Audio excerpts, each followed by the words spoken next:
Una cosa es que en un momento determinado un porcentaje muy alto de la población pueda llegar a fantasear con esa situación, más y me rodeado de tantas series, películas, juegos que incitan a, etcétera, ¿no? Y otra cosa es que sean capaces de dar el salto a esas posibles fantasías, opiniones o pensamientos que han pasado alguna vez por su memoria, lleguen a hacerlo. Todos no, muchos sí.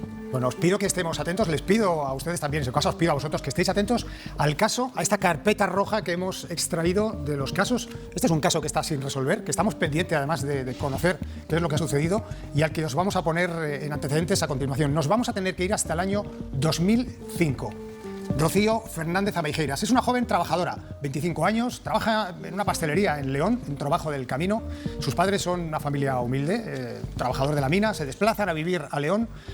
Ella anuncia a su familia que se ha quedado embarazada y a los pocos días recibe una llamada y desaparece.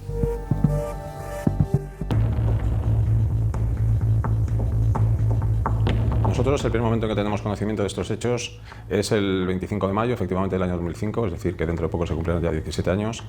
Y el primer conocimiento que tenemos es porque los padres de Rocío se trasladan a dependencias del puesto de la Guardia Civil de Armunia a denunciar que su hija el día 12 de mayo había salido de casa y no había regresado, es decir, habían pasado ya 13 días. Bueno, yo aquel 12 de mayo, precisamente cuando mi hija salió, yo no estaba en casa. Entonces la que estaba es la mujer. Ella salió a reunirse con él. ¿Os lo cuenta a vosotros? Sí, le contó a mi mujer que salía a reunirse con él. Todavía le dijo mi mujer, dijo, como ya la vio nerviosa, porque estaba nerviosa ya en el servicio, estaba llorando y nerviosa, ¿salgo yo contigo? Y ella le dijo, no, que dice que si sales tú conmigo, que se marcha. Hay una cosa que también es importante decir. Había un test de embarazo, de que estaba embarazada. Rocío se ausenta de casa, marcha de casa el día 12, pues el día 11 de mayo Rocío les comunica a los padres, a los hermanos, que estaba embarazada. Y que estaba embarazada de un joven con el que mantenía una relación sentimental, es decir, un joven que era un joven de su entorno, ¿no? Nosotros nunca pensamos que tenía una relación seria con nadie, hasta que se lo dijo a su madre. Estaba embarazada de este y ya fue cuando todo el tema.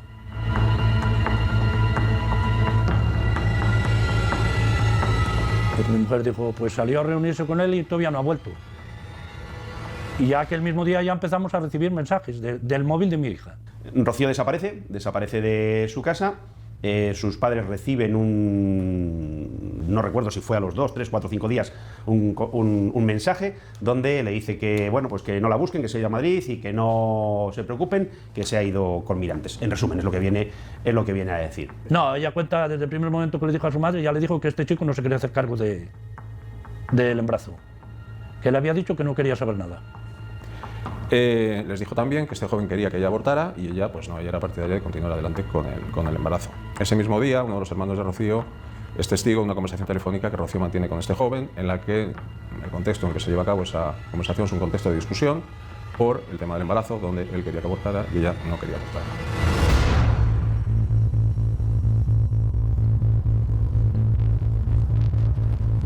Me parecía que no era normal lo que había. Y le dije a la mujer, no, hay que ir a denunciar. Entonces, de golpe llegó un mensaje, que era por Corpus, que venía, que estuviéramos tranquilos, que estaba muy bien, que por Corpus venía y que ya lo aclaraba todo con nosotros. El último mensaje, nosotros pusimos la denuncia el día 23, pues nada más poner la denuncia, se acabaron los mensajes. Eso lo recuerdo perfectamente. O sea, nos estuvieron engañando. Pues desde el día 12, ¿qué día pusimos la denuncia? El día 22 o 23, me parece que fue cuando pusimos la denuncia, porque yo ya me parecía, dije, esto no puede ser.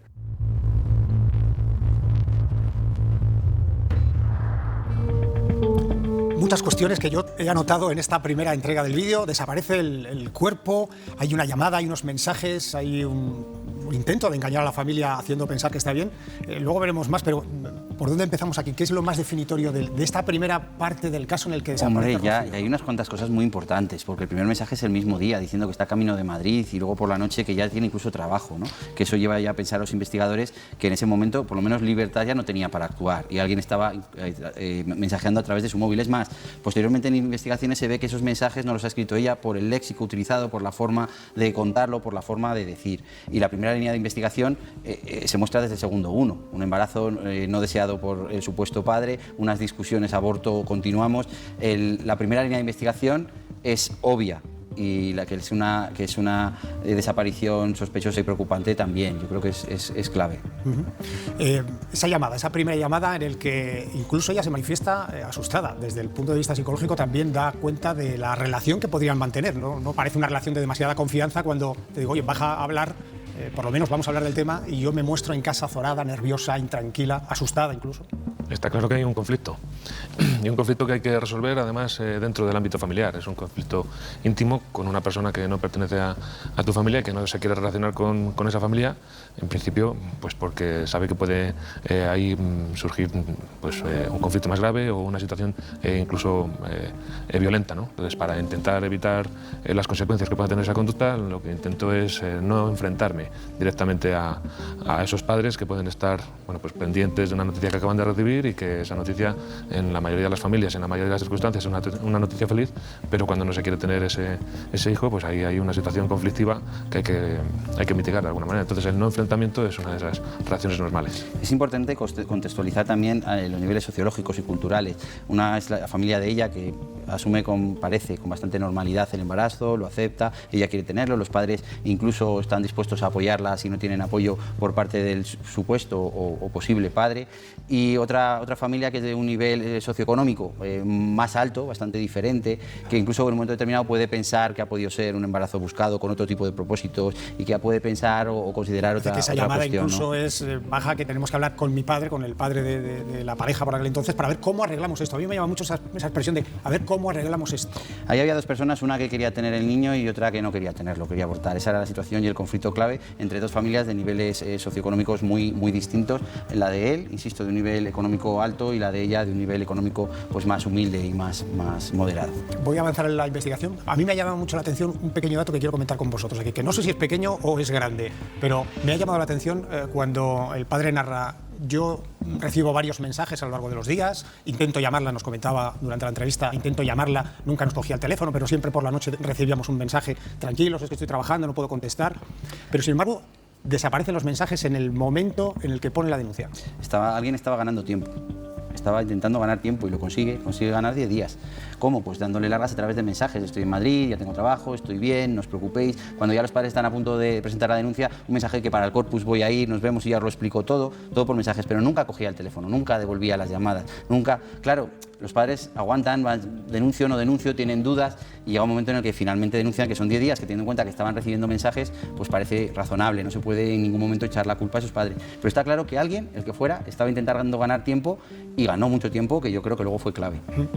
Doy un pequeño detalle que no ha aparecido en el vídeo, pero que nosotros tenemos en la información, y es que uno de los últimos o el último mensaje que recibe los padres es una petición para que se pongan en contacto con la que era pareja, con el presunto padre, para pedirle perdón y por haberle, o por pensar que él era el padre de la criatura, pedirle perdón y exonerarle de toda responsabilidad. Miguel, sin entrar en profundidad, es evidente que todo orienta en la misma línea, en el mismo sentido. O sea, el mismo mensaje que dice: me voy a Madrid, ya tengo trabajo en Madrid, no os preocupéis, les dice a sus padres: por cierto, que el hijo no es del que os dije, y pedirle perdón.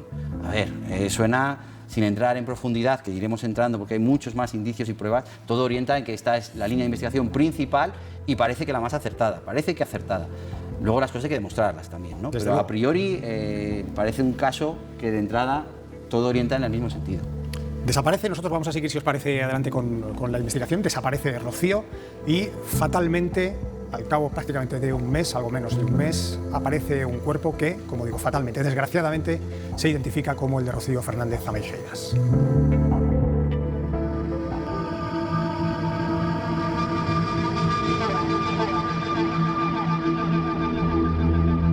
Rocío, sobre las 10 de la mañana aproximadamente, está en casa, está con los padres y recibe una llamada telefónica de este joven. Nuevamente se produce esa conversación de discusión sobre continuar adelante o no con el embarazo y quedan en verse, los padres son testigos de cómo quedan en verse en un bar cercano, muy cercano a unos metros de la casa de Rocío. Eso fue lo que él le dijo por teléfono a ella, que vamos a ver si podía subir, que quería hablar con su padre y a ver cómo arreglaban las cosas.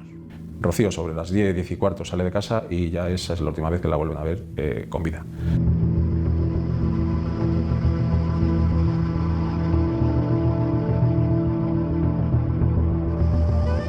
Entonces el 4 de junio hay una señora vecina de Navatejera, que está paseando por un paraje próximo a esta localidad, un paraje denominado Los Corrales, y ya era anochecer y observa, ella dice que le pareció que era un cadáver de algún lado. Y ya el día 7 de junio su marido se traslada hasta el lugar donde ella lo había visto y es donde comprueba que efectivamente se trataba de un cadáver de una persona que estaba semienterrada y que se veía el cráneo ya en la parte externa, así que estamos hablando del cadáver de un ser humano, de una persona. Pero no se puede determinar absolutamente nada porque cuando aparece el cadáver es un esqueleto, el esqueleto óseo, no hay prácticamente en la cabellera muy pocos pelos, no hay en las manos, faltan parte de las falanges, es todo hueso y la zona toda de la zona que sería de estómago y zona genital es un magma semilíquido, semisólido, del cual no se pudo extraer absolutamente nada. Quedamos con los padres de Rocío, les mostramos algunas ropas, algunas vestimentas, algunos ornamentos o complementos que vestía el cadáver y ya nos confirman, sin ningún género de dudas, que eran las ropas y los ornamentos que Rocío vestía en el momento de salir de casa y la última vez que la vieron con vida. Y yo nada más que dijeron allí que había aparecido un cuerpo allí en Navatejera y ya claro, nos dijeron el calzado que llevaba, lo que eso, pues claro, yo ya no había ninguna duda que era nuestra hija.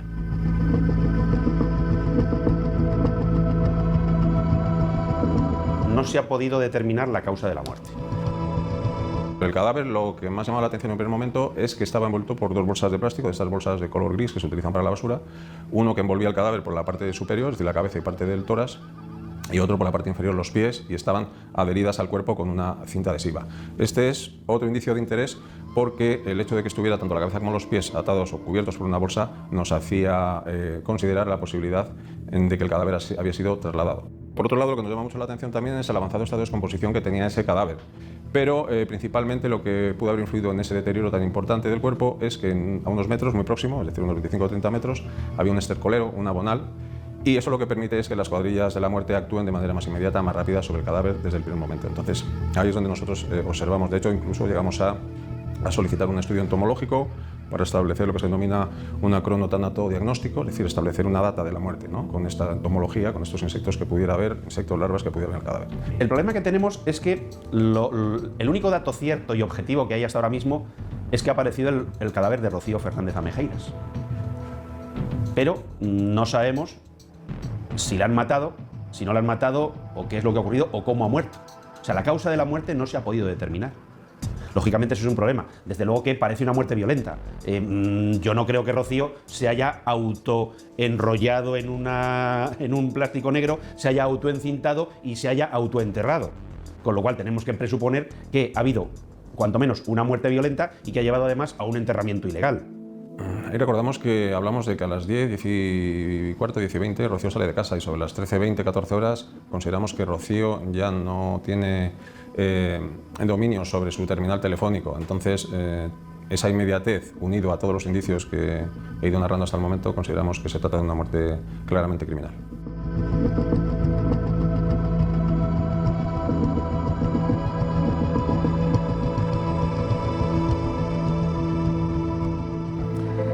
Equipo, más datos. Aquí sí que tenemos que empezar a hilar más fino, ¿no? Hay 3 claves, yo creo, hay 3 claves. El avanzado estado de putrefacción del cadáver es importante, se habían pasado 26 días en la escena, puede ser. Yo recuerdo, fíjate, que este caso pasó por mi despacho profesional para una asesoría, una opinión a este respecto, porque realmente estaba prácticamente en fase de osificación, una fase de putrefacción muy avanzada, y se plantearon la posibilidad de que hubieran ocurrido cosas, ¿no? Que hubiera estado a elevadas temperaturas, que se hubiera intentado ocultar o acelerar la putrefacción de alguna manera.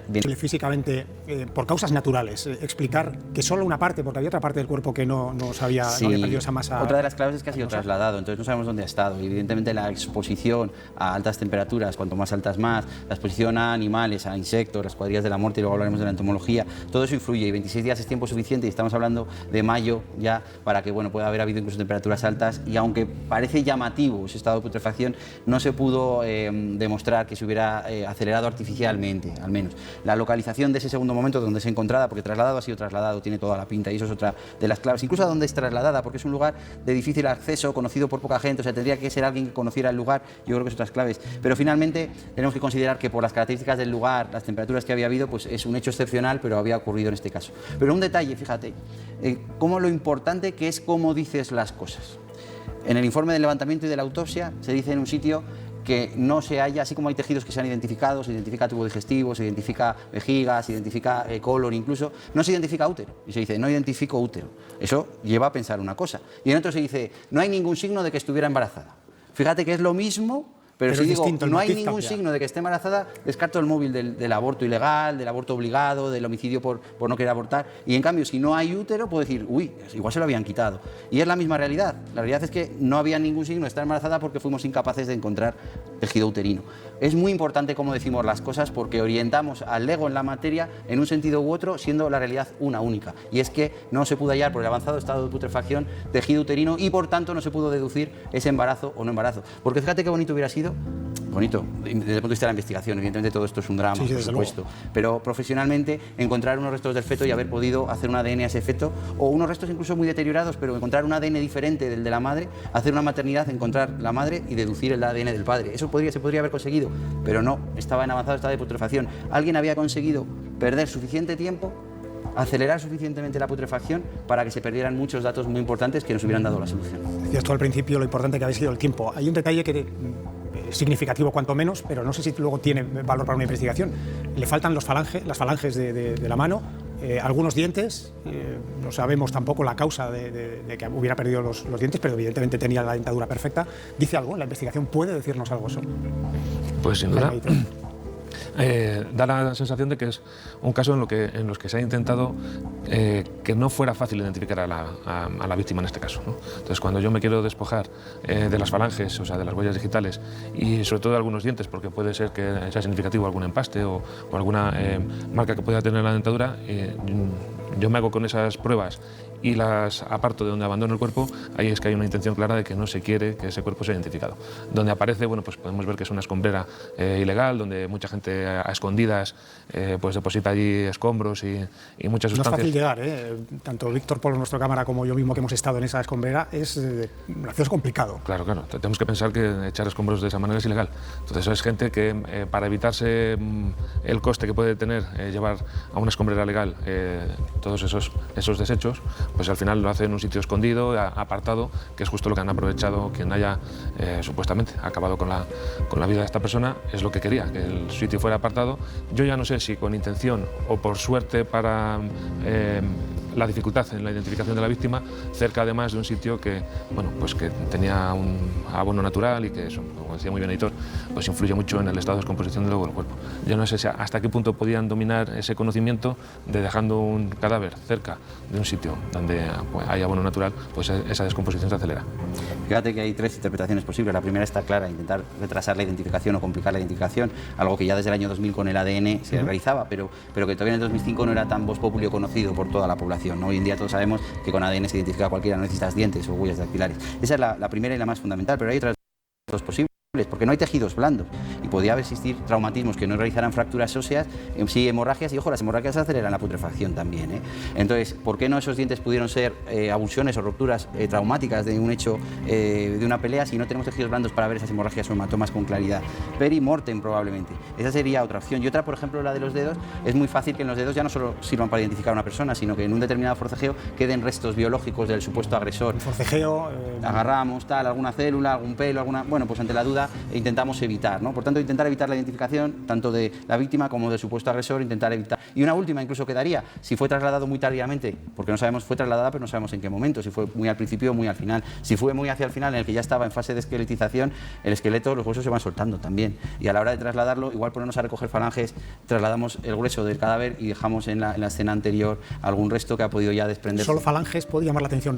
Utilizo una frase que tú dices siempre mucho, casualidades. Las justas. Las justas, ¿no?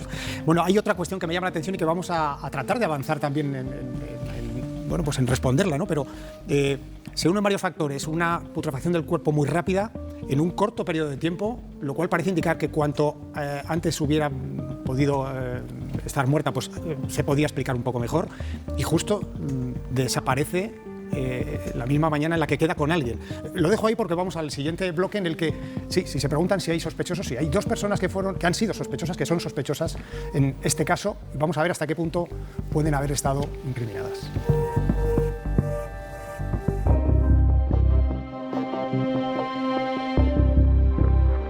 No. El terminal telefónico no apareció en ningún momento.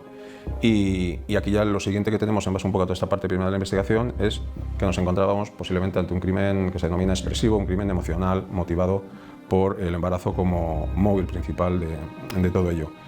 Se nos crea con todo ello una hipótesis principal de trabajo, una hipótesis principal de investigación, y esta principal hipótesis de trabajo nos orienta hacia esta persona como principal sospechoso, esta persona con la que ya había tenido la discusión por teléfono, y de hecho se llega a la detención también del mismo.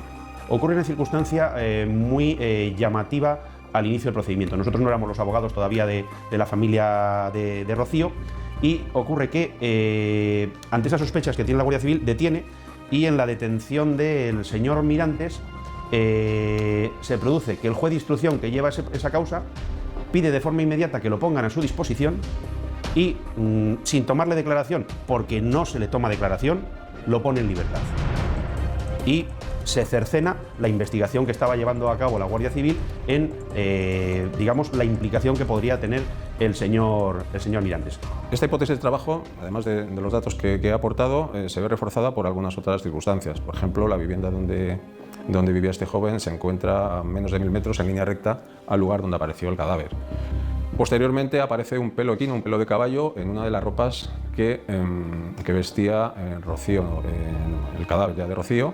Se hace un estudio del mismo de ADN mitocondrial y se ve una correlación, una coincidencia de ese ADN mitocondrial con uno de los caballos que la familia del sospechoso había tenido en otras fechas en esa explotación. Hubo también otro hecho muy relevante, que fueron las declaraciones de dos trabajadores, no sean rumanos o búlgaros, de la familia Mirantes.